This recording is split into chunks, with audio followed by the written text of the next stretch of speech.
அஇஅதிமுகவை தின்று செரித்து கபலீகரம் செய்து அதன் மீது நின்று பாஜக தன்னை வளர்த்துக் கொள்ள நினைக்கிறது. இந்த வார்த்தையை நான் சொல்லாத நாளே கிடையாது.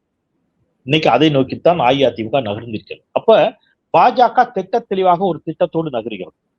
2 திராவிட கட்சிகள், இவங்க இல்லைன்னா இவங்க வந்துடுறாங்க, இவங்க இல்லைன்னா இவங்க வந்துடுறாங்க. முதல்ல ஒரு திராவிட கட்சியை ஒழிச்சிருவோம். அதன் பிறகு இன்னொரு திராவிட கட்சியை நம்ம என்ன செய்யலாம், அழித்தொழிக்கலாம் என்ற ஒரு சதி திட்டத்தோடு பாஜக நகர்த்திய காய்களினுடைய சதுரங்க விளையாட்டில் இன்றைக்கு அஇஅதிமுக சிதைத்து சின்னாபின்னப்படுத்தப்பட்டுக் கொண்டிருக்கிறது. ஒரு ஆகச்சிறந்த ஆட்சியை தந்த பிறகும் திராவிட முன்னேற்ற கழகம் மீண்டும் ஆட்சி அமைக்க முடியாத நிலையை அது உருவாக்கி இருக்கிறது. இதுல இன்னும் கூடுதலா ஒரு தகவல் பாருங்க. 2016 சட்டமன்ற தேர்தல் முடிவுகள் வெளியான போது முத்தமிழறிஞர் டாக்டர் கலைஞர் அவர்களிடம் செய்தியாளர்கள் ஒரு கேள்வி எழுப்புகிறார்கள். இந்த தேர்தல் முடிவுகளை எப்படி பார்க்கிறீர்கள் என்று.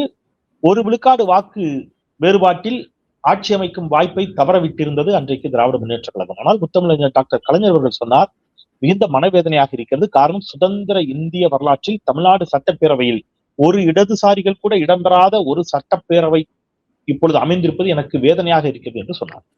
ரொம்ப ஆழமான வார்த்தை.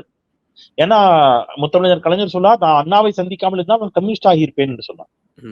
அப்ப தேசிய அளவுல இன்றைக்கு இந்தியாவினுடைய ஒரு இந்திய அரசியல்ல தேசிய அளவுல இடதுசாரிகள் எவ்வளவு வலிமையாக இருப்பது அவசியம் அப்படின்னு கேட்டீங்கன்னா, அது இந்தியாவினுடைய மதச்சார்பின்மைக்கு இது எல்லா விடயங்களுக்கும் இடதுசாரிகள் வலிமையாக இருப்பது மிக மிக அவசியம். ஆனா இன்றைக்கு என்ன கொண்டு வந்திருக்கு RSS பாஜக எங்க கொண்டு வந்து நிப்பாட்டி இருக்கிறாங்க?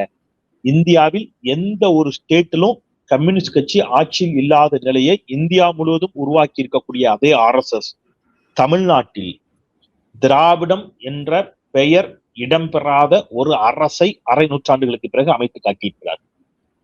இது ரொம்ப முக்கியமான ஒரு செய்தி, ரொம்ப ஆபத்தான செய்தி. இது சொல்வது மிக மிக ஆபத்தான செய்தி.